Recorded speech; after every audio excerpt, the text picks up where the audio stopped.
প্রিয় ছাত্ররা,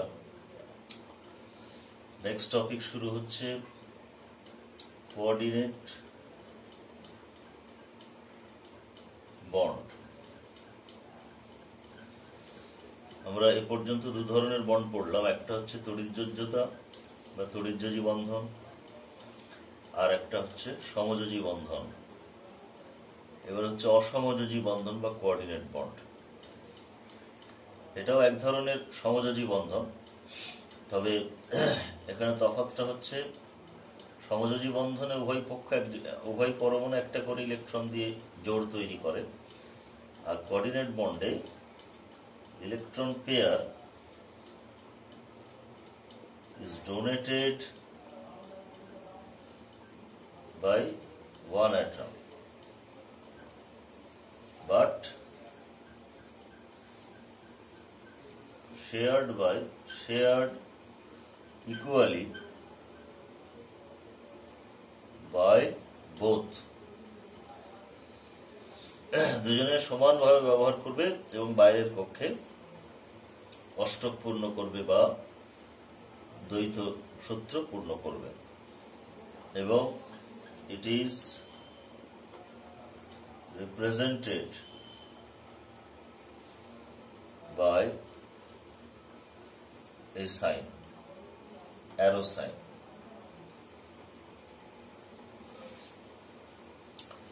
যে দাতা হবে তার দিকে অ্যারোর সরু এরা থাকবে, পশ্চাৎ দিকটা থাকবে, আর যে গ্রহীতা হবে তার দিকে অ্যারোর মাথাটা থাকবে। তো তার মানে একজন হচ্ছে দাতা আর একজন এখানে গ্রহীতা। কন্ডিশনটা কি? কন্ডিশনটা হচ্ছে দাতার নিঃসঙ্গ ইলেকট্রন জোড় থাকতে হবে। Donor should have lone pair of electrons. যে ইলেকট্রনগুলো বন্ধনে অংশগ্রহণ করেনি সেগুলোকে বলা হয় lone pair, loan pair of electrons. At least একটা তো থাকতেই হবে, একাধিক থাকতে পারে, একটা থাকতে হবে।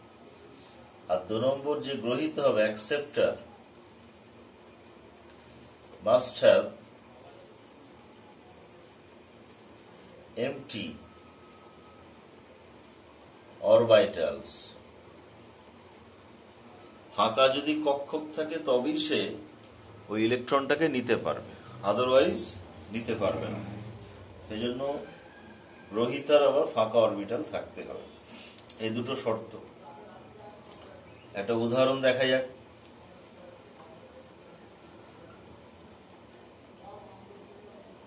এক্সাম্পল দেখো, NH3 তে একটা নিঃসঙ্গ ইলেকট্রন জোড় আছে, এটাকে বলা হয় এলপি। এটা হলো LP, lone pair of electrons. আর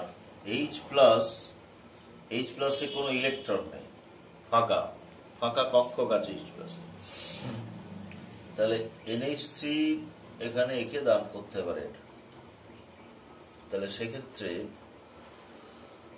তোমার নাইট্রোজেনের সঙ্গে হাইড্রোজেনের একটা বন্ধন এরকম H প্লাসে এরকম বন্ধন হবে, আর এর সঙ্গে যেমন 3টে হাইড্রোজেন আছে থাকবে।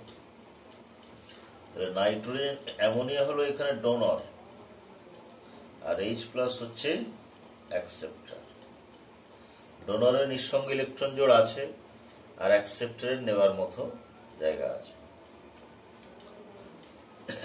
আবার একটা উদাহরণ দেখো, জলের 2টো লোন পেয়ার আছে, আর H প্লাস ফাঁকা আছে। তাহলে একটা লোন পেয়ারকে দান করে H3O প্লাস অক্সিজেনের সঙ্গে H প্লাসের একটা বন্ধন হবে। এটাকে আমরা একসঙ্গে NH4 প্লাস লিখতে পারি, আর এটাকে একসঙ্গে H3O প্লাস লিখতে পারি। তো তাহলে অসমযোজী বন্ধনে দিচ্ছে একজন, কিন্তু বন্ডটা যে তৈরি হচ্ছে সেখানে জোড়টাকে, ইলেকট্রন জোড়টাকে সবাই মিলে শেয়ার করছে। তো এটা আমরা সাধারণভাবে এইভাবে দেখাতে পারি। এর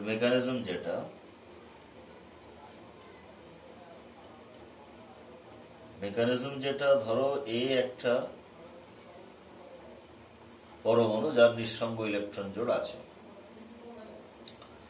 আর বি একটা পরমাণু যার ভ্যাকেন্ট অরবিটাল আছে, যে ইলেকট্রন নিতে চাইছে। তাহলে প্রথম ধাপে স্টেপ 1-এ কি হবে, এ একটা ইলেকট্রন বি কে দিয়ে দেবে,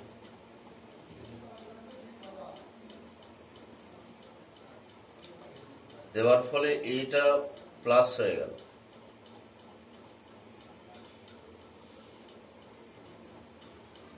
এটা কি স্টেপ 1 ধরো, স্টেপ 1।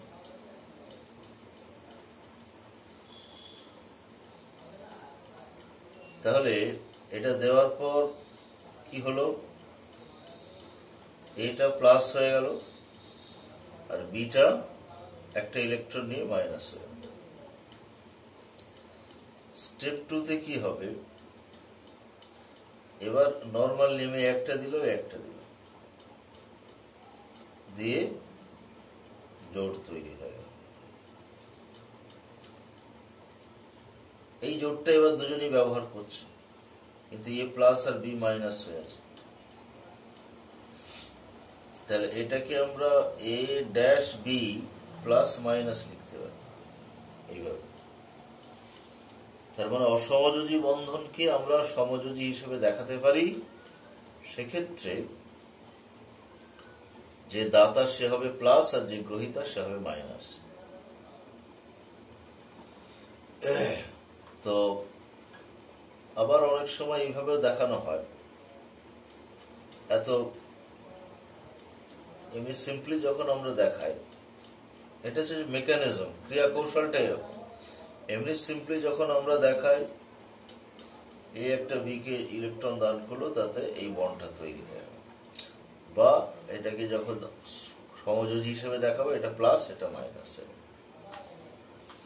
এনিওয়ে মেকানিজমটা তো ইম্পর্টেন্ট নয়, মেন যেটা হচ্ছে এখানে একটা বন্ধন তৈরি হচ্ছে, সেটা সমযোজীরই মতো, তবে ইলেকট্রনটা একজন দিচ্ছে, শেয়ার করছে উভয়। তো এরকম বেশ কিছু অণু আছে যেখানে আমাদের কোঅর্ডিনেট বন্ড আছে। যেমন ধরো O3, O3-তে কোঅর্ডিনেট বন্ড আছে, একটা অক্সিজেনের সঙ্গে ডাবল বন্ড আর একটা অক্সিজেনের সঙ্গে কোঅর্ডিনেট বন্ড।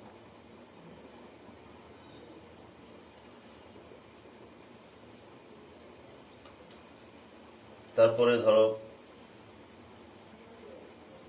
H2SO4 অণুতে আছে সালফার, দুটো অক্সিজেনের সঙ্গে কোঅর্ডিনেট বন্ড আর দুটো OH। H3PO4-এ আছে, নাইট্রাস অক্সাইডে আছে N ট্রিপল বন্ড O। এটা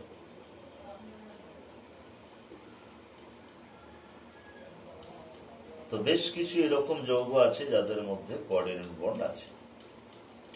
এটা লুইস গঠনেও কিছু কিছু দেখানো থাকে। তো তাহলে অসমযোজী বন্ধন কিভাবে হয় সেটা দেখা হলো। এখন এই অসমযোজী যৌগের এখানে একটা বিষয় যেটা আমরা দেখছি, যে একজন ইলেকট্রন জোড় দান করছে আর একজন ইলেকট্রন জোড় গ্রহণ করছে। এবার according to Lewis electron pair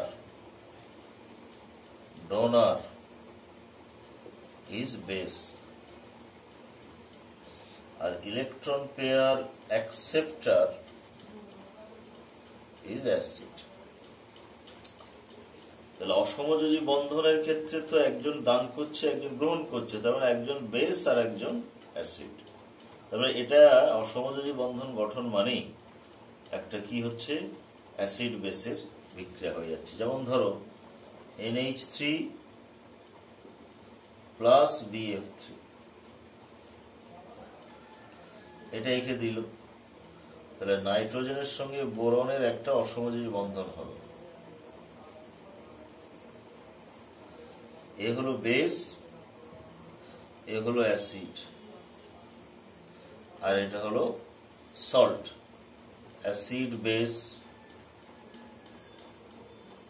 অ্যাডাক্ট বলা হয়।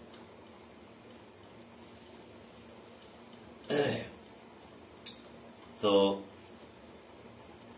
তাহলে অসমযোজী বন্ধন কিভাবে গঠিত হয়, সেখানে কে দাতা, কে গ্রহিতা, বা কি শর্ত, কে লুইস অ্যাসিড এবং কে লুইস ক্ষার, সেটা আমরা জানতে পারলাম। এখন এই অসমযোজী বন্ধনেই ধরো aluminium chloride AlCl3 forms dimer Al2Cl6. Why? এরকম একটা প্রশ্ন থাকে। তো এর আগে আমরা সমযোজী বন্ধনের অষ্টক সূত্রে ব্যতিক্রমে পড়েছি অ্যালুমিনিয়াম ক্লোরাইড এমন একটা যৌগ যার অষ্টক পূর্ণ হয় না। অ্যালুমিনিয়ামের বাইরের কক্ষে 3টে ইলেকট্রন, তো 3টে বন্ধন করেছে 3টে দিয়ে, তাহলে এখন বাইরের কক্ষে 6টা ইলেকট্রন হয়েছে, অষ্টক পূর্ণ হয় না। ক্লোরিনের অষ্টক পূর্ণ আছে এবং লোন পেয়ার আছে। তো অষ্টক পূর্ণ না হলে সেই যৌগের স্থায়িত্ব কম হয়। তাহলে এখন একে স্থায়িত্ব পেতে কি করতে হবে? ও চেষ্টা করবে অষ্টকটা পূর্ণ করার। সেই জন্য আর একটা অ্যালুমিনিয়াম ক্লোরাইড এর সঙ্গে ওর ডাইমার ফরমেশন হবে। এই অ্যালুমিনিয়ামটা এই ক্লোরিন থেকে একটা ইলেকট্রন নেবে, এক জোড়া, আর এই অ্যালুমিনিয়ামটা এই ক্লোরিন থেকে এক জোড়া ইলেকট্রন নেবে, নিয়ে এখানে দুটো অসমযোজী বন্ধন তৈরি হবে। অর্থাৎ তোমার LCl এখানে একটা হচ্ছে এই রকম, আর এখানে একটা হচ্ছে এই রকম, এটাই হলো একটা ডাইমার। তাহলে অষ্টক পূর্ণ করার জন্য ওখানে অনেক সময় দুটো অণু মিলে একটা অণু তৈরি হতে পারে। তো এখন এখানে আর একটা প্রশ্ন চলে আসে যে BF3 does not form dimer. Why? Boron trifluoride, যেটা বোরন ট্রাইফ্লোরাইডেও তোমার বোরনের বাইরের কক্ষে 3টে ইলেকট্রন, বোরন আর অ্যালুমিনিয়াম একই গ্রুপে আছে, বাইরের কক্ষে 3টে ইলেকট্রন, 3টে দিয়ে 3টে বন্ধন হয়েছে, তাহলে এর ঘাটতি আছে, 3 দুগুণে 6টা ইলেকট্রন, 2টো ইলেকট্রন ঘাটতি। তাহলে এও তো আর একটা ধরো BF3 সঙ্গে এরকম ডাইমার করতে পারে, কারণ এরও তো একই কন্ডিশন, ফ্লুরিনের নিঃসঙ্গ জোড় আছে, তাহলে এখানে এই দিতে পারে একে একটা, এখানে দিতে পারে একে একটা, কিন্তু এখানে এরকম হয় না। B2F6 হয় না। কেন হয় না? কারণ হচ্ছে, দেখো, উদ্দেশ্য হচ্ছে অষ্টক পূর্ণ করা, ঠিক আছে, এবারে সেটা বিভিন্নভাবে এনরিচ হতে পারে, বিভিন্নভাবে অ্যাটেন্ড হতে পারে। বোরন ট্রাইফ্লোরাইড কি করে, যেহেতু বোরন আর ফ্লোরিন একই গ্রুপে আছে এবং দুজনই অধাতু এবং আকার ছোট, আকার ছোট হলে ডাবল বন্ড ফরমেশন তাদের সহজ হয়। তাহলে বোরন কিন্তু ডাবল বন্ড করতে পারে। তো সেখানে ডাবল বন্ড করতে গেলে কিভাবে করবে? বোরনের যে খালি কক্ষকটা আছে, বোরনের তো 5টা ইলেকট্রন এইভাবে ছিল, 1s2 2s2 2p1 ছিল। এটা বাইরের কক্ষ, বাইরের কক্ষ 2s আর 2p। 2s এ 2টো ইলেকট্রন আর p তে একটা ইলেকট্রন। যখন বন্ধন করে তখন এখান থেকে একটা ইলেকট্রন তো এখানে পাঠিয়ে দেয়, 3টে ইলেকট্রন হলো, 3টে দিয়ে 3টে বন্ধন হলো, সমযোজ্যতা। এটা খালি আছে, তাহলে এই খালিতে ফ্লোরিন থেকেও ইলেকট্রন নিতে পারবে, ফ্লোরিন ওকে ইলেকট্রন দিতে পারবে, অসমযোজী বন্ধন করতে পারবে, এবং সেটা পাই হবে। এইভাবে দিয়ে তাতে করে কি হলো? বোরনের সঙ্গে ফ্লোরিনের একটা ডাবল বন্ড হয়ে গেল।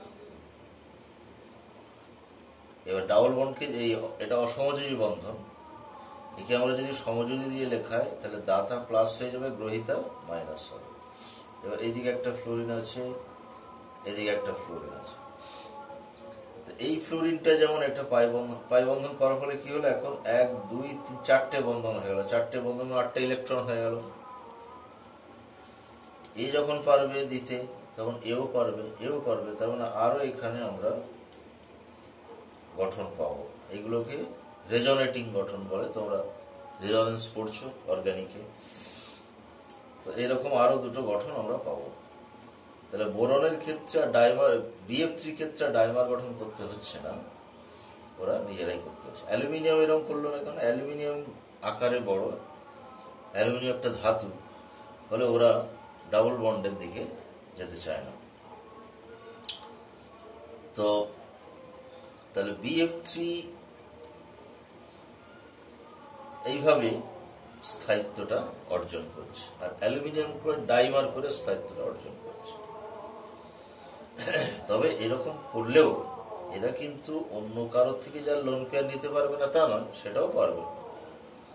যেমন আমরা দেখলাম BF3 সঙ্গে অ্যামোনিয়ার যে গঠন, যৌগটা অ্যামোনিয়া থেকে লোন পেয়ার নিতে পারে, সেও পারবে। অর্থাৎ এই লুইস অ্যাসিড হিসেবে আচরণ করতে পারে।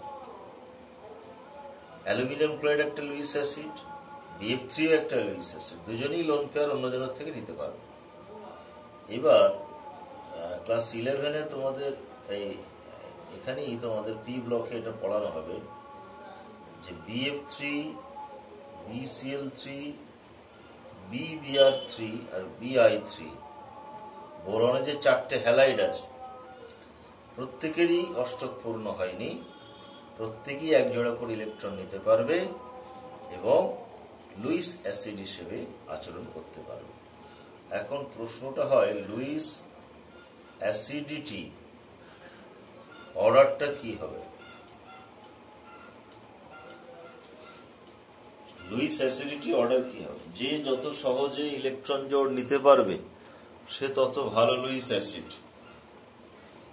তো এখানে অর্ডারটা কি হবে? একটা সাধারণ বিষয় আমাদের মাথায় আসতে পারে যে বোরনের সঙ্গে যদি ফ্লোরিন যুক্ত থাকে, ফ্লোরিনের তড়িৎঋণাত্মকতা বেশি, ফলে এই যদি ইলেকট্রন নিজের দিকে টেনে নেয়, বোরনের ইলেকট্রনের প্রতি চাহিদা অত্যন্ত বেড়ে যাবে, তারপরে অন্য কারো থেকে লোন পেয়ার নেওয়া এর পক্ষে সহজ হয়ে যাবে। তার মানে এর অ্যাসিডিটি সবচেয়ে বেশি হবে। এটা একটা সাধারণভাবে আমাদের মনে হতে পারে, কিন্তু এখানে আরো একটা ফ্যাক্টর আছে যে এই লোন পেয়ার নেওয়ার ব্যাপারটা নির্ভর করছে এ ফ্লোরিন থেকে কতটা লোন পেয়ার নিয়ে অষ্টক পূর্ণ করে নিচ্ছে তার উপরে। যদি দেখে ফ্লোরিনের থেকে ইলেকট্রন খুব সহজেই নিতে পারছে ও, মানে এখানে এর সঙ্গে যারা আছে ফ্লোরিন, ক্লোরিন, ব্রোমিন, আয়োডিন, এদের থেকে যদি খুব সহজে নিয়ে নেয় তাহলে বাইরে থেকে নেওয়ার প্রবণতা কমে যাবে। তো হ্যালোজেনের মধ্যে ফ্লোরিনের আকার ছোট, বোরন আর ফ্লোরিন আকারে প্রায় কাছাকাছি কাছাকাছি আকার হলে, আর ইলেকট্রনটা যেখানে আছে আর যেখানে যাচ্ছে এদের মধ্যে যদি এনার্জি ম্যাচিং হয়, এখানে ইলেকট্রন, ফ্লোরিনের ইলেকট্রনটা আছে 2p তে, আর বোরনের যেখানে যাচ্ছে ফাঁকা অরবিটাল সেটাও 2p। 2pর সঙ্গে 2pর এনার্জি ম্যাচিং খুব ভালো হয়। কিন্তু ক্লোরিনের ক্ষেত্রে আকার বড় হয়ে যাচ্ছে এবং সেটা 3p। ব্রোমিনের ক্ষেত্রে আকার বড় হয়ে যাচ্ছে, আরো বড় হচ্ছে 4p। আয়োডিনের ক্ষেত্রে আকার আরো বড় হচ্ছে 5p। বলে এই 5pর সঙ্গে 2p কম্বিনেশন কি 4p সঙ্গে 2p ভালো না, 2p কম্বিনেশন সবচেয়ে ভালো। তার ফলে BF3-তে ফ্লুরিনের থেকে ইলেকট্রনটা যাচ্ছে খুব ভালোভাবে, অর্থাৎ এখানে ডাবল বন্ডটা খুব ইজিলি তৈরি হয়ে যাবে। ডাবল বন্ড তৈরি হওয়া মানে অষ্টক পূর্ণ হয়ে গেল, তখন বাইরের থেকে নেওয়ার প্রবণতা কমে যাবে। তাহলে সবচেয়ে প্রবণতা কমে যাচ্ছে BF3, আর সবচেয়ে প্রবণতা বেশি থাকবে BI3। তাহলে অ্যাসিডিটি অর্ডারটা আমাদের এরকম। এটা গেল বোরনের 4টে হ্যালাইডের মধ্যে লুইস অ্যাসিডিটি অর্ডার। তাহলে অসমযোজ্যতা থেকে আমাদের এইসব বিষয়গুলি জানতে হবে। এছাড়া অসমযোজী যৌগের বৈশিষ্ট্য আমাদের এখানে খুব একটা পড়ার নেই, তবে এমনিতে আমরা ধারণা করতে পারি যে সমযোজী আর অসমযোজীর মাঝামাঝি এটা তো একটা, তো এদের ধর্মগুলো মোটামুটি এদের মাঝামাঝি হয়। আয়নীয় থেকে কম হবে আর সমযোজীর থেকে বেশি হবে, এইরকম। আয়নীয়তে প্লাস মাইনাস হিসেবে থাকে পরমাণুগুলো, সমযোজীতে প্লাস মাইনাস হিসেবে থাকে না, প্রসম অণু হিসেবে থাকে। আর এরা পুরোপুরি প্লাস মাইনাস নয়, কিন্তু এদের মধ্যে প্লাস মাইনাস আছে। অর্থাৎ বন্ডটাকে যখন আমরা এইভাবে দেখাচ্ছি তখন এটা প্লাস এটা মাইনাস, তাহলে একটা পোলারিটি আসছে। এখানে পুরো আয়নিত অবস্থায় ছিল, এখানে পোলার অবস্থায় আছে, অর্থাৎ প্লাস মাইনাস হিসেবে কিছুটা আছে। এই জন্য আয়নীয় যৌগের ক্ষেত্রে যেমন মেল্টিং পয়েন্ট খুব হাই হয়, আবার সমযোজী যৌগের কম হয়, এদের মাঝামাঝি হয়। জলে দ্রাব্যতা আয়নীয় যৌগের খুব বেশি হয়, সমযোজী যৌগের খুব কম হয়, এদের মাঝামাঝি হবে। এরকম অনেক ধর্মই এদের মাঝামাঝি পর্যায়ে আছে। তো এছাড়া আমাদের অসমযোজী বন্ধন থেকে আর আলোচনা করার কিছু নেই। এরপরে আমরা বন্ড লেন্থ,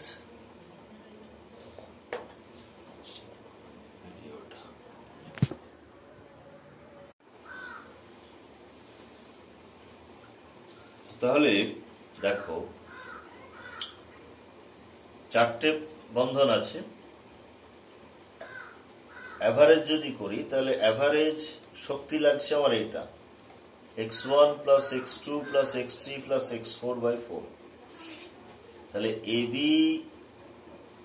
বন্ড এনার্জি তখন আমরা বলবো এটা হলো অ্যাভারেজটা হলো বন্ড এনার্জি, আর পার্টিকুলার x1টা যেটা এটা হলো বন্ড ডিসোসিয়েশন এনার্জি। এবং এগুলো সব পার মোল হিসাব করা। তাহলে বন্ড ডিসোসিয়েশন এনার্জি ও বন্ধন বিজন শক্তি এবং বন্ধন শক্তি টার্মটা আলাদা। বন্ধন শক্তি যখন আমরা বলবো তখন সেটা গড়, আর বন্ড ডিসোসিয়েশন এনার্জি মানে পার্টিকুলার একটা বন্ড ভাঙতে যে শক্তি লাগে। এখন এই বন্ধন শক্তি স্বাভাবিক আমরা জানবো যে বন্ড লেন্থ যদি ছোট হয় সেটা খুব শক্তিশালী হবে, তাকে ভাঙতে বেশি শক্তি লাগবে। আর বন্ধন দৈর্ঘ্য যদি বড় হয় তাকে ভাঙতে কম শক্তি লাগে। তো বন্ধন দৈর্ঘ্য কখন ছোট হয় কখন বড় হয় সেটা আমরা আগেই দেখলাম। তাহলে সেই অনুযায়ী তাদের বন্ধন শক্তি লাগবে। আর একটা টার্ম আছে বন্ড অ্যাঙ্গেল। দুটো বন্ড যখন হয়, একটা পরমাণু যখন দুটো সমযোজী বন্ধন তৈরি করে, সেটা এরকম হতে পারে,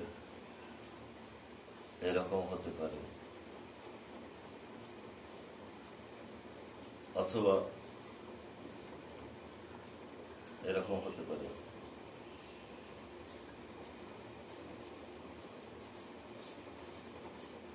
তাহলে এই যে অ্যাঙ্গেলটা, এটাই হচ্ছে bond angle.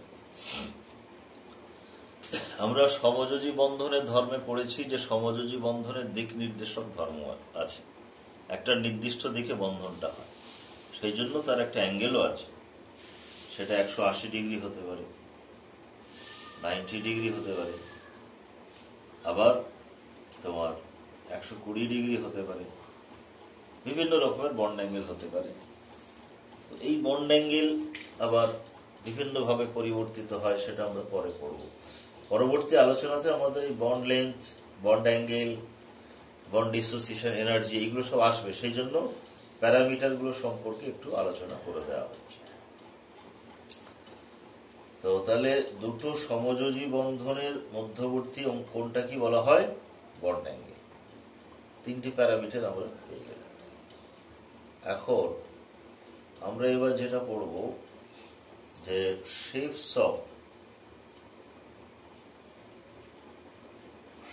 Of covalent molecule.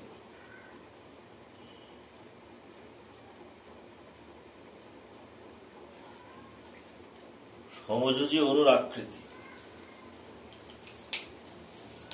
এ পর্যন্ত আমরা যে বিভিন্ন প্রকারের বন্ধন পড়েছি সেখানে আকৃতি সম্পর্কে কোনো ধারণা নেই,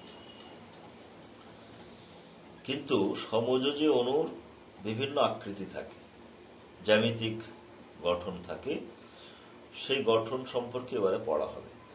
লুইস তত্ত্ব থেকে আমরা এটা জানতে পারিনি। লুইস তত্ত্বে জাস্ট বলে দেওয়া হয়েছিল যে সমযোজী বন্ধন কিভাবে গঠন হয়। যেমন ধরো কার্বনের সঙ্গে হাইড্রোজেনের 4টে যদি বন্ধন হয়, এইভাবে যদি থাকে, এরা একটা তলে যদি থাকে, তাহলে এদের মধ্যে অ্যাঙ্গেলগুলো কি হবে? 90 ডিগ্রি করে হয়ে যাবে। কিন্তু বাস্তবে দেখা গেছে মিথেনের গঠনটা একটা চতুস্তলকীয় গঠন। চতুস্তলকের মাঝখানে কার্বন, এদিকে একটা হাইড্রোজেন, এদিকে একটা হাইড্রোজেন, এদিকে একটা হাইড্রোজেন, এদিকে একটা, এবং এই অ্যাঙ্গেলটা হচ্ছে 109 ডিগ্রি 28 মিনিট। এই যে আকৃতি বিষয়টা, এটা কিন্তু আমরা লুইস তত্ত্বে পাইনি। তো সেই আকৃতি সম্পর্কে এবারে আলোচনা হবে। এখন প্রথমে সিজুইক এবং পাওয়েল একটা তত্ত্ব দিয়েছিলেন, তারপরে সেটাকে মডিফাই করেছেন জিলেস্পি আর নাইহম, মডিফাই করেছে। এদের তত্ত্বটার নাম হচ্ছে VSEPR। V for valence, S for shell, E for electron, P for pair, R for repulsion. Valence, shell, electron, pair, repulsion. যোজ্যতা, ভ্যালেন্স মানে যোজ্যতা, শেল মানে কক্ষ, ই মানে ইলেকট্রন, পি মানে পেয়ার জোড়, আর মানে রিপালশন। যোজ্যতা কক্ষের ইলেকট্রন জোড় বিকর্ষণ তত্ত্ব, ভেসপার থিওরি। ভেসপার থিওরি বলা হয়, ভেসপার সংক্ষেপ, ভেসপার তত্ত্ব। তো সেখানে কি বলা হচ্ছে? 5টা পয়েন্ট আছে। 5টা পয়েন্ট আছে। প্রথমে বলা হচ্ছে 1 নম্বরে যে কেন্দ্রীয় পরমাণু যে হবে তার যে যোজ্যতা কক্ষ, সেই যোজ্যতা কক্ষের কতগুলো ইলেকট্রন জোড় আছে তার উপরই তার আকৃতি নির্ভর করবে। যোজ্যতা কক্ষ, কেন্দ্রীয় পরমাণুর যোজ্যতা কক্ষে সেন্ট্রাল অ্যাটম যে হবে, সেন্ট্রাল অ্যাটম, প্রত্যেকটা যৌগের একজন কেন্দ্রীয় পরমাণু থাকে, যেটা আমরা লুইস গঠন করতে গিয়েও দেখেছি। আগে আমাদেরকে সেন্ট্রাল অ্যাটম চয়েস করতে হয়। তাহলে এই সেন্ট্রাল অ্যাটমের যেটা সর্ববহিস্থ কক্ষ, সেখানে কতগুলো ইলেকট্রন জোড় আছে তার উপর তার জ্যামিতিক গঠন নির্ভর করবে। এবং জ্যামিতিক গঠনটা হওয়ার মূল কারণ হচ্ছে যে ইলেকট্রন জোড় বন্ধনে থাকুক বা সেটা বন্ধনে নাই থাকুক, পরস্পরকে সবসময় বিকর্ষণ করে। ফলে তারা সবসময় চাইবে দূরে দূরে থাকতে। কতটা দূরে থাকতে পারে, যতটা সম্ভব তারা দূরে থাকবে, দ্বিমাত্রিকভাবে ত্রিমাত্রিকভাবে যখন যেটা সম্ভব তারা দূরে থাকবে। এই দূরে থাকতে গিয়ে তাদের একটা নির্দিষ্ট জ্যামিতিক গঠন নিয়ে থাকতে হবে। তো সেক্ষেত্রে ধরো ওনারা বলে দিয়েছেন যে ইলেকট্রন জোড় শুধু যদি বন্ড পেয়ার থাকে, বাইরের কক্ষে শুধু যদি বন্ড পেয়ার থাকে, যদি দুটো থাকে তাহলে এটা রেগুলার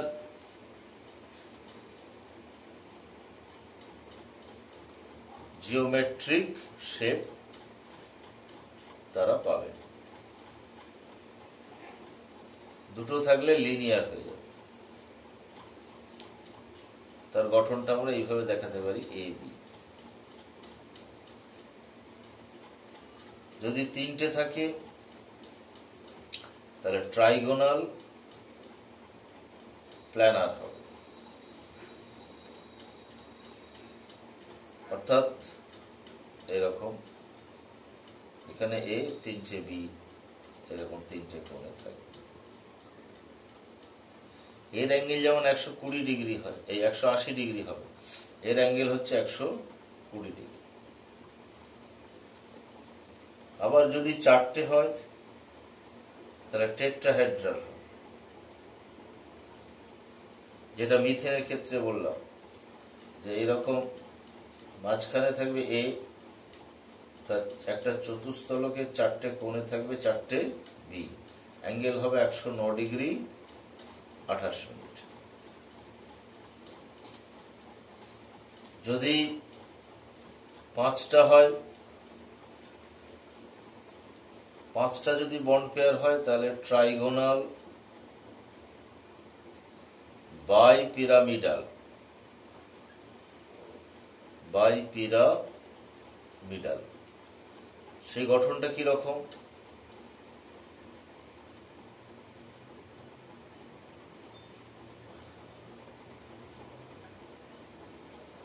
এখানে থাকবে এ, উপরে একটা বি, নিচে একটা বি, আর তিন কোণে তিনটে। অর্থাৎ এই ত্রিভুজটাই তলে আছে, উপরে একটা বি, নিচে একটা বি, এবং এই অ্যাঙ্গেল গুলো 120 ডিগ্রি, কিন্তু এর সঙ্গে এই অ্যাঙ্গেল এটা 90 ডিগ্রি, আর এর সঙ্গে এর অ্যাঙ্গেল যদি ধরি 180 ডিগ্রি। তিন রকমের বন্ড অ্যাঙ্গেল এখানে আছে। এখন যদি 6টা বন্ড পেয়ার হয় তাহলে সেক্ষেত্রে অষ্টতলকীয় গঠন হবে। এখানে এ, বি, উপরে নিচে এই বি, এই বি, এবং এখানে সব কটা বন্ড অ্যাঙ্গেল হচ্ছে 90 ডিগ্রি। এটা এটা এটা আর এটার সঙ্গে এটা যদি ধরি 180 ডিগ্রি। এটা সুষম গঠন বলে, এটা কিন্তু সুষম গঠন নয়। এতগুলো যে গঠন আমরা দেখালাম এইটা শুধু অপ্রতিসম গঠন, সুষম গঠন কিন্তু অপ্রতিসম, বন্ড অ্যাঙ্গেল সমান নেই।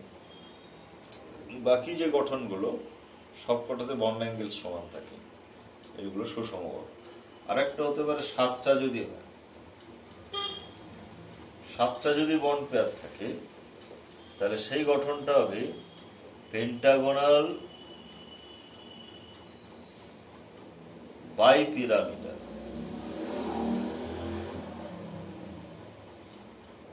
ছবিটা কিরকম হবে?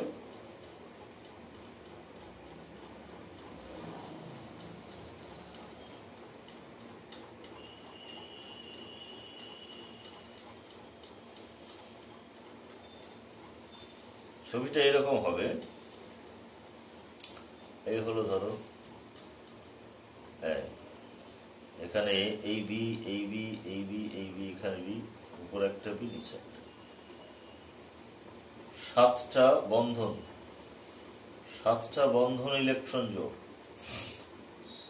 পেন্টাগোনাল পেন্টাগনটা এই তলে আছে, উপরে একটা বি, নিচে একটা বি। তো প্রত্যেকটা কর্নারকে যদি আমরা যোগ করে দিই এইভাবে, তাহলে এটা একটা পিরামিড হয়ে গেল, পিরামিড হলো। আবার নিচের বিটার সঙ্গে যুক্ত আর একটা পিরামিড হলো, তাহলে দুটো পিরামিড, বাই পিরামিডাল। তাহলে 1 নম্বর পয়েন্টে, ভেসপার তত্ত্বের 1 নম্বর পয়েন্টে বলা হচ্ছে কেন্দ্রীয় পরমাণু যোজ্যতা কক্ষে যে ইলেকট্রন জোট থাকে তারা পরস্পরকে বিকর্ষণ করে, এবং এই বিকর্ষণটা মিনিমাম করার জন্য তারা বিভিন্ন জ্যামিতিক গঠন প্রাপ্ত হয়। কতগুলো বন্ড পেয়ার থাকলে কি জ্যামিতিক গঠন হবে সেটা আমরা পেলাম। এটা 1 নম্বর পয়েন্ট। তো সিজিক এবং পাওয়েল প্রথমে এইটুকুই বলেছিলেন, কিন্তু পরবর্তীকালে যে মডিফিকেশন হয়েছে সেখানে আরো পয়েন্ট এসছে। 2 নম্বর পয়েন্ট হচ্ছে এই যে বিকর্ষণটা যে করে বলছেন ওনারা, মূল তত্ত্বটাই বিকর্ষণের উপরে। বিকর্ষণটা যে করে, তো সেখানে সব বিকর্ষণ কি সমান? বলা হচ্ছে না। এলপি মানে লোন পেয়ারের সঙ্গে লোন পেয়ারের যে বিকর্ষণ,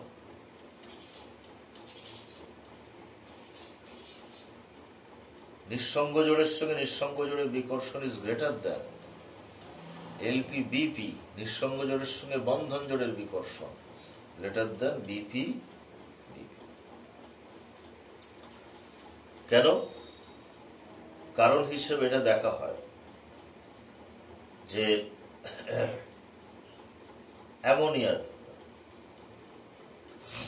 অ্যামোনিয়াতে 3টে বন্ধন জোড় আছে আর একটা নিঃসঙ্গ জোড় আছে। জলে 2টো বন্ধন জোড়, 2টো নিঃসঙ্গ জোড়, তাহলে 4টে করেই জোড় আছে। 4টে জোড় থাকলে আমরা প্রথম পয়েন্টে যেটা দেখলাম চতুস্তলকীয় গঠন হয়, অ্যাঙ্গেল হয় 109 ডিগ্রি 28 মিনিট।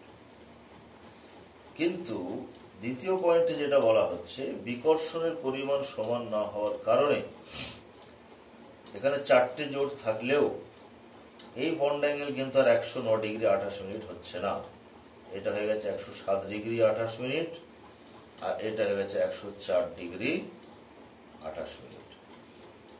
একটু এদিক ওদিক সব লেখা থাকে বই।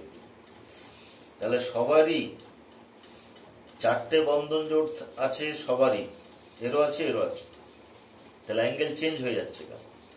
কারণ হলো যে এটা যদি এমনি বন্ড থাকছে, একটা ধরো হাইড্রোজেনের সঙ্গে ধরো বন্ড থাকতো, তাহলে এখানে 109 ডিগ্রি 28 মিনিট হলো, কিন্তু সবকটা বন্ড অ্যাঙ্গেল তখন 109 ডিগ্রি 28 মিনিট। কিন্তু যেহেতু এটা লোন পেয়ার আছে, এই লোন পেয়ার এদেরকে বিকর্ষণ করছে, বন্ড পেয়ারকে, আবার বন্ড পেয়ারের সঙ্গে বিকর্ষণ আছে, কিন্তু এই বিকর্ষণের থেকে এই বিকর্ষণটা বেশি, ফলে অ্যাঙ্গেলটা ছোট হয়ে গেছে।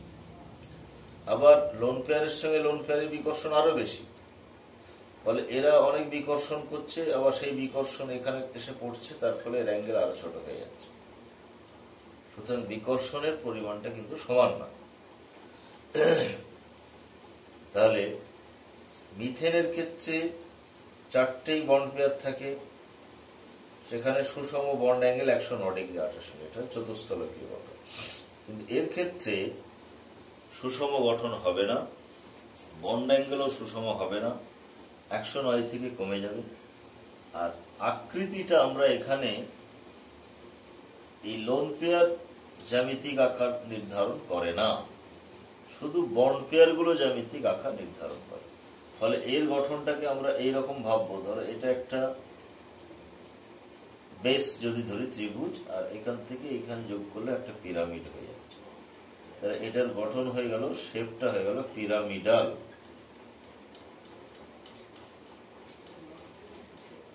পিরামিডাল। আর এখানে এটা একটা ভি শেপড, ভি আকৃতি বিশিষ্ট অ্যাঙ্গুলার শেপ হয়ে যাচ্ছে। লোন পেয়ার গুলো আমরা জ্যামিতিক আকৃতিতে ধরি না, শুধু এই দুটো বন্ড ধরবো, তার মানে এটাকে ভি শেপ বা অ্যাঙ্গুলার হয়ে গেল। তাহলে এটা হচ্ছে সেকেন্ড পয়েন্ট। এবার থার্ড পয়েন্ট দেখো। থার্ড পয়েন্টে বলা হচ্ছে যে যদি কেন্দ্রীয় পরমাণু ইলেকট্রোনেগেটিভিটি বেশি হয়, greater the electronegativity of central atom, higher is the bond angle.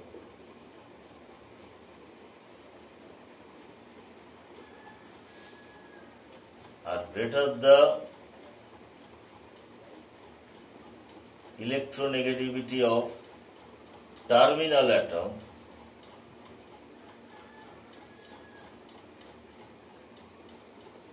less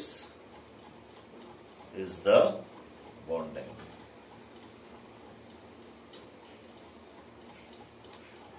কেন্দ্রীয় পরমাণু তড়িৎত্বকতা যদি বেশি হয় তাহলে বন্ড অ্যাঙ্গেল বেশি হবে, আর প্রান্তীয় পরমাণু তড়িৎত্বকতা যদি বেশি হয় তাহলে বন্ড অ্যাঙ্গেল কম হবে। উদাহরণ কি?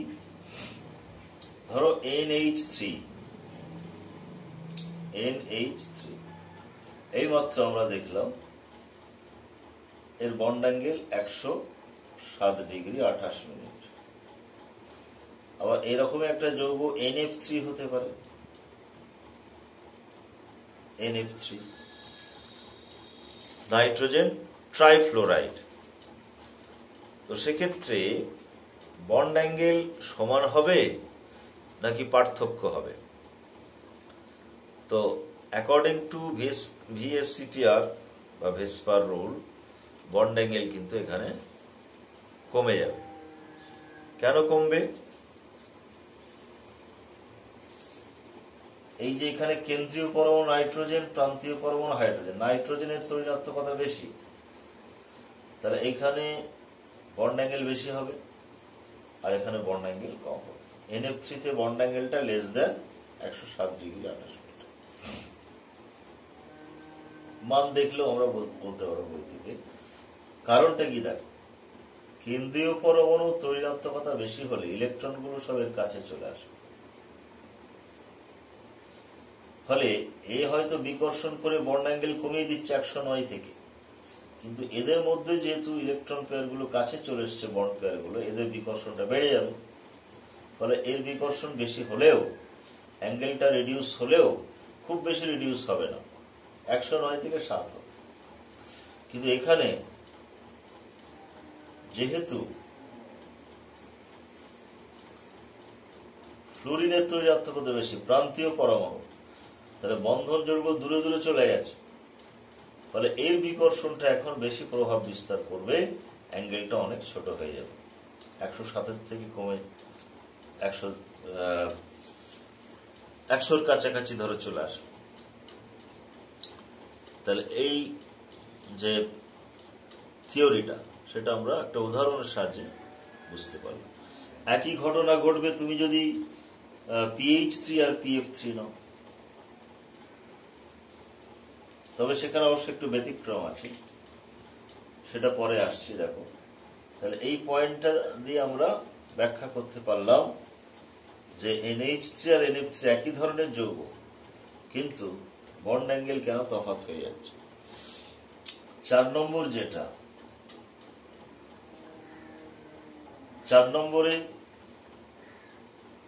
যেটা বলা হচ্ছে সেটা হলো যে bond with higher multiplicity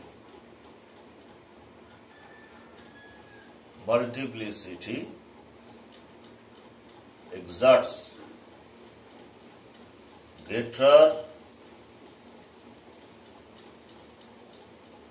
repulsion. Bond with higher multiplicity exerts greater repulsion, অর্থাৎ যে বন্ধনের বহুকতা, মাল্টিপ্লিসিটি মানে বহুকতা বেশি, অর্থাৎ যেটা ডাবল বন্ড বা ট্রিপল বন্ড, তারা রিপালশন বেশি দেয়, তাদের বিকর্ষণ বেশি। তাহলে একটা সিঙ্গেল বন্ডের সঙ্গে সিঙ্গেল বন্ডের রিপালশন যা হবে সেটা লেস দেন সিঙ্গেল বন্ডের সঙ্গে ডাবল বন্ডের রিপালশন, সেটা লেস দেন ডাবল বন্ডের সঙ্গে ডাবল বন্ডের রিপালশন, বা তুমি সিঙ্গেল বন্ডের সঙ্গে ট্রিপল বন্ডের করতে পারো। আবার ধরো single bond less than double bond less than triple bond. তার প্রমাণ হচ্ছে, দেখো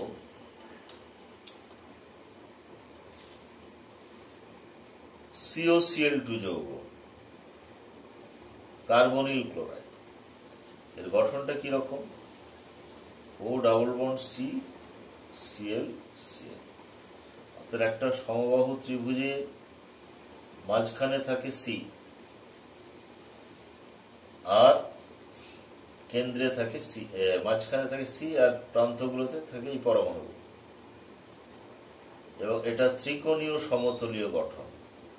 তাহলে প্রত্যেকটা অ্যাঙ্গেল 120 হওয়ার কথা। এই দুটো অ্যাঙ্গেল, মানে এই অ্যাঙ্গেলটা দেখা যাচ্ছে লেস দেন 120। কেন হলো? কারণ ডাবল বন্ডের সঙ্গে সিঙ্গেল বন্ডের বিকর্ষণ বেশি, আগে বলা হয়েছে। কার তুলনায়? সিঙ্গেল বন্ডের থেকে সিঙ্গেল বন্ডের যে বিকর্ষণ, তার থেকে ডাবল বন্ড সিঙ্গেল বন্ড বেশি। ফলে এই বিকর্ষণটা বেশি হওয়ার কারণে এই অ্যাঙ্গেলটা 120 থেকে কমে গেছে। আবার এই অ্যাঙ্গেলগুলো গ্রেটার দেন 120 হয়ে গেছে। তিনটে মিলে 160, যদি সমান হয় 3 120, তিনটে মিলে 360।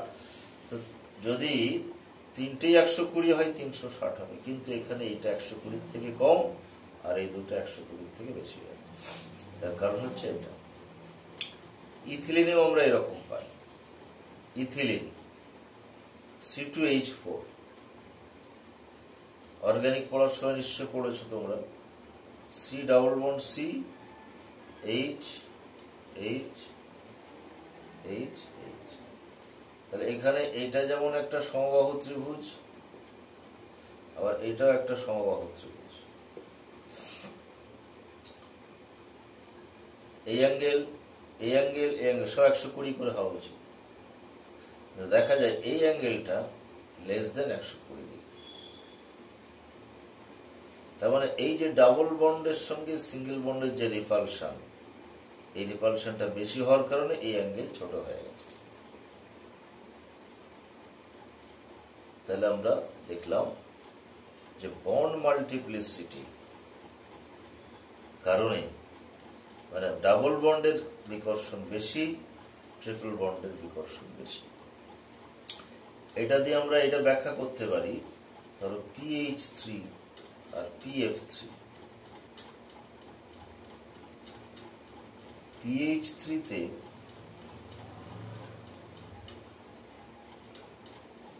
আর PF3 গঠন সেম, একটা করে লোন পেয়ার।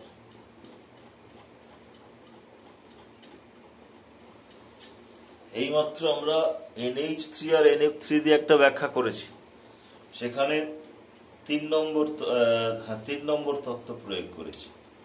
তো ওই 3 নম্বর তত্ত্ব এখানে যদি প্রয়োগ করি, যে প্রান্তীয় পরমাণুর তড়িৎঋণাত্মকতা, এই কেন্দ্রীয় পরমাণুর তড়িৎঋণাত্মকতা বেশি হলে বন্ড অ্যাঙ্গেল বেশি হয়, প্রান্তীয় পরমাণুর তড়িৎঋণাত্মকতা বেশি হলে বন্ড অ্যাঙ্গেল কম হয়। ওই তত্ত্ব প্রয়োগ করলে যদি এই অ্যাঙ্গেলটাকে আমরা X ধরি, এই অ্যাঙ্গেলটাকে যদি Y ধরি, তাহলে সম্পর্কটা হবে তোমার কেন্দ্রীয় পরমাণুর তড়িৎঋণাত্মকতা বেশি হলে বন্ড অ্যাঙ্গেল বেশি হয়, X গ্রেটার দেন Y। এটা হওয়া উচিত অ্যাকর্ডিং টু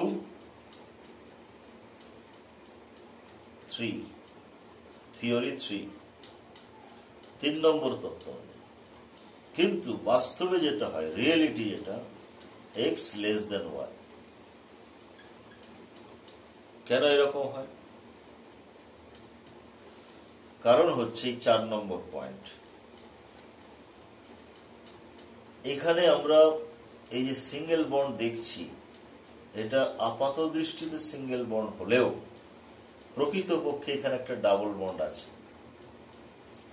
যদি আমরা থার্ড আই দিয়ে দেখি, তিনে নেত্র, তাহলে দেখব ফ্লুরিনের ইলেকট্রন জোড় ফসফরাসের ফাঁকা ডি কক্ষকে বন্ধন করছে, অসমযোজী বন্ধন, এবং সেখানে 3টে ফ্লোরিন এটা করতে পারে, এট আ টাইম একজন করবে। তার মানে এই সিঙ্গেল বন্ডের মধ্যে ডাবল বন্ডের ক্যারেক্টার আছে। এবার ডাবল বন্ডের সঙ্গে সিঙ্গেল বন্ডের তোমার এটা বেশি, বিকর্ষণটা। সিঙ্গেল বন্ডের সঙ্গে সিঙ্গেল বন্ডের যে বিকর্ষণ, ডাবল বন্ডের সঙ্গে সিঙ্গেল বন্ডের বিকর্ষণ বেশি, তার ফলে বন্ড অ্যাঙ্গেলটা কি হচ্ছে, বেড়ে যাচ্ছে। এখানে এই কমানোর চেষ্টা করলেও বন্ড অ্যাঙ্গেল বেড়ে যাবে, হয়তো 109 থেকে কমছে, কিন্তু 109 থেকে এর যতটা কমবে এর ততটা কমবে না, অর্থাৎ y is greater than x। এখানে কোনো ডাবল বন্ড নেই, কারণ হাইড্রোজেনের সঙ্গে ডাবল বন্ড কোনোদিনই সম্ভব না। এটা পিওরলি সিঙ্গেল বন্ড, আর এখানে ডাবল বন্ড ক্যারেক্টার আছে। সুতরাং PF3 বন্ড অ্যাঙ্গেলটা PH3 থেকে বেশি হয়ে যাচ্ছে। এটা 4 নম্বর পয়েন্ট দিয়ে আমরা পেলাম। আর 5 নম্বর পয়েন্ট, লাস্ট পয়েন্ট যেটা, সেটা কি বলছে, সেটা হলো যে সেন্ট্রাল অ্যাটম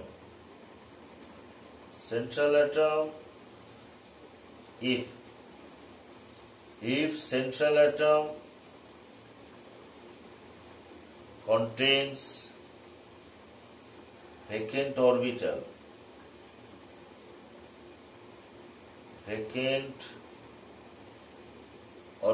then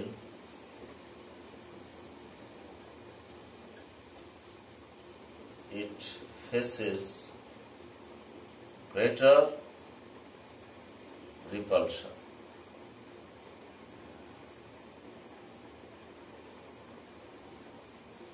যদি কেন্দ্রীয় পরমাণু ফাঁকা কক্ষক থাকে তাহলে সেখানে বিকর্ষণ বেশি হয়। উদাহরণ, ধরো জলে এইরকম গঠন আমরা আগে পেলাম, আর H2S সেও এরকম গঠন, দুজনেই ভি শেপ, 4টে করে বন্ড পেয়ার, কিন্তু তার মধ্যে 2টো লোন পেয়ার, আর 4টে করে ইলেকট্রন পেয়ার, তার মধ্যে 2টো বন্ড পেয়ার, 2টো লোন পেয়ার। তো জলে আমরা গঠন অ্যাঙ্গেল পেয়েছি 104 ডিগ্রি 28 মিনিট ধরো, তাহলে এখানেও তো এইরকমই হওয়া উচিত, কিন্তু এখানে 92। কেন এতটা কমলো? কারণ অক্সিজেনের যে অরবিটাল গুলো আছে, যোজ্যতা কক্ষ যেটা, সেখানে সব ফেল্ড। অক্সিজেন তো দ্বিতীয় কক্ষের ক্যাপাসিটি 8টা, তো 8টা তো হয়ে গেছে, 2, 2, 4, 2, 6, 2, 8, 8টাই ভরে আছে, অর্থাৎ এর কোনো ফাঁকা কক্ষক নেই যোজ্যতা কক্ষ। কিন্তু সালফারের ডি উপকক্ষ আছে, ডি কক্ষক ফাঁকা আছে, ফলে সেখানে আরো ইলেকট্রন আসতে পারে। তো এই ফাঁকা কক্ষক থাকার জন্য এখানে রিপালশনটা বেশি হচ্ছে, হয়ে বন্ড অ্যাঙ্গেলটা কমিয়ে দিচ্ছে, 92 ডিগ্রি হয়ে যাচ্ছে। ফাঁকা স্পেস থাকা মানেই সেখানে ইলেকট্রন, এই বন্ড অ্যাঙ্গেলটা কমে যাবে অনেক বেশি। সুতরাং 5 নম্বর পয়েন্টে সেটাই বলা হচ্ছে যে যদি কেন্দ্রীয় পরমাণু ফাঁকা কক্ষক থাকে তাহলে সেখানে বিকর্ষণের প্রভাব বেশি হবে।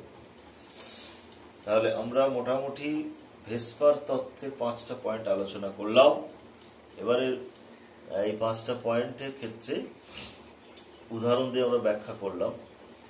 কোনো জায়গাতে একটা ব্যতিক্রম লক্ষ্য করা যায়, তার মধ্যে একটা আমরা বলেছি PH3 আর PF3, আর একটা ব্যতিক্রম এরকম বলা হয় H2O,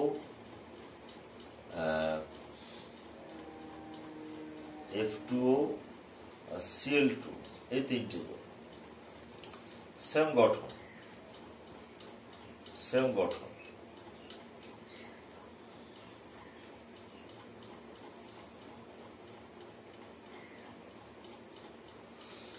তো এক্ষেত্রে দেখো 2টো করে লন পেয়ার আছে,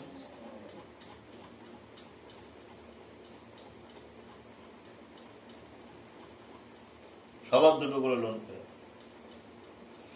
তো চারটে ইলেকট্রন পেয়ার, চারটে যদি বন্ড হতো সুষম বন্ড অ্যাঙ্গেল হতো 109°28'। কিন্তু তা নেই, 109 থেকে কমবে অবশ্যই। এবারে এই দুজনের মধ্যে যদি তুলনা করি, এখানে কেন্দ্রীয় পরমাণুর তড়িৎাত্মকতা বেশি প্রান্তীয় থেকে, তাহলে এখানে বন্ড অ্যাঙ্গেল বেশি হবে। এটা ধরো এক্স, এখানে প্রান্তীয় পরমাণুর তড়িৎাত্মকতা বেশি, এখানেও প্রান্তীয় পরমাণুর তড়িৎাত্মকতা বেশি, কিন্তু হাইড্রোজেনের থেকে এটা বেশি হতে পারে, কিন্তু ফ্লোরিনের থেকে বেশি নয়। তাহলে প্রান্তীয় পরমাণুর তড়িৎাত্মকতা এইখানে সবচেয়ে বেশি, এটা ওয়াই ধরো, আর প্রান্তীয় পরমাণুর তড়িৎাত্মকতা এখানে মাঝামাঝি, এটা জেড। তাহলে প্রান্তীয় পরমাণুর তড়িৎাত্মকতা এখানে সবচেয়ে কম, তারপর এখানে মানে তার থেকে বেশি এখানে, তার থেকে বেশি হয়। তাহলে প্রান্তীয় পরমাণুর তড়িৎাত্মকতা বেশি হলে বন্ড অ্যাঙ্গেল কমে যায়, কারণ এই যে বিকর্ষণটা বেশি প্রভাব ফেলবে, কমে যাবে। তাহলে সবচেয়ে কম ওয়াই, আর সবচেয়ে বেশি এখানে হবে X greater than Z greater than Y হওয়ার কথা, কিন্তু বাস্তবে কি হয়, এক্স গ্রেটার দেন ওয়াই ঠিক, কিন্তু জেডটা আবার এদের থেকে বেশি হয়ে যায়।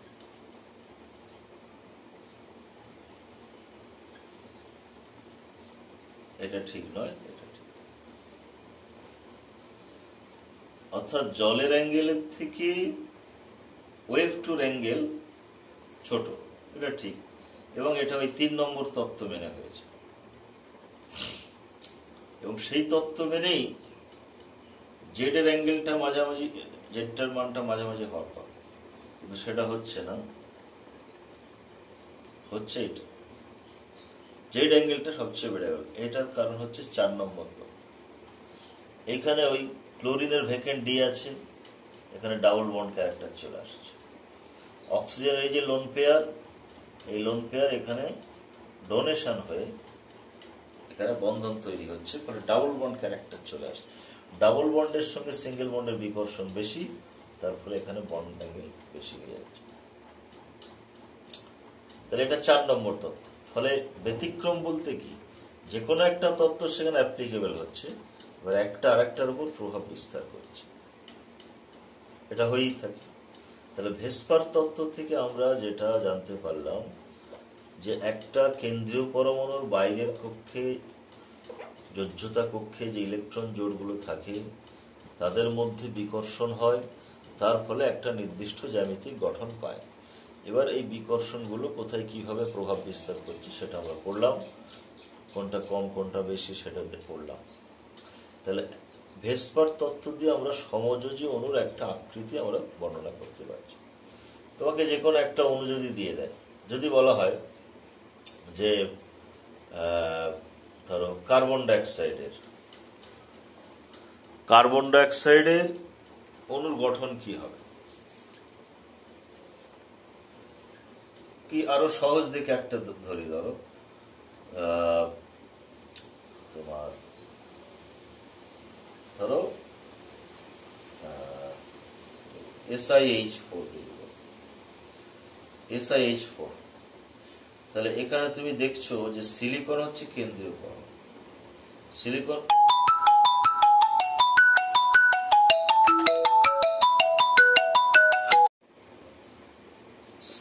হচ্ছে গ্রুপ 14 মৌল। সিলিকনের বাইরের কক্ষে 4টে ইলেকট্রন থাকে, 4টে দিয়ে 4টে বন্ধন করা হাইড্রোজেনের সঙ্গে। তার মানে সিলিকনের যোজ্যতা কক্ষে 4টেই বন্ধন জোড় আছে।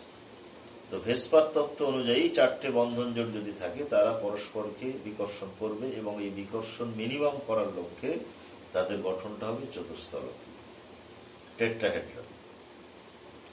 বন্ড অ্যাঙ্গেল হয়ে যাবে সুষম 109°28'। কিন্তু এখানে যদি তোমাকে দেয় ASH3, তুমি জানলে আর্সেনিক হচ্ছে গ্রুপ 15 মৌল, এর বাইরের পক্ষে 5টা ইলেকট্রন আছে, 3টে দিয়ে 3টে বন্ধন করেছে, আর একটা লোন পেয়ার আছে।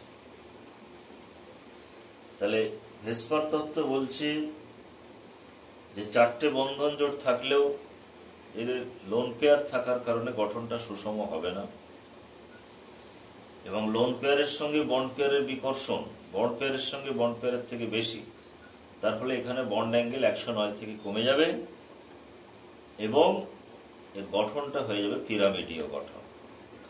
লোন পেয়ারকে আমরা জ্যামিতিক আকৃতির ক্ষেত্রে ধরি না, এই 3টে বন্ধন আর একটা লোন পেয়ার হলে তার আকৃতি হয়ে যাবে পিরামিডীয়। এইভাবে ভেসপার তত্ত্ব দিয়ে কোনো একটা সমযোজী অণুর আকৃতি আমরা ব্যাখ্যা করি। আজকে এই পর্যন্তই থাক। Thank you.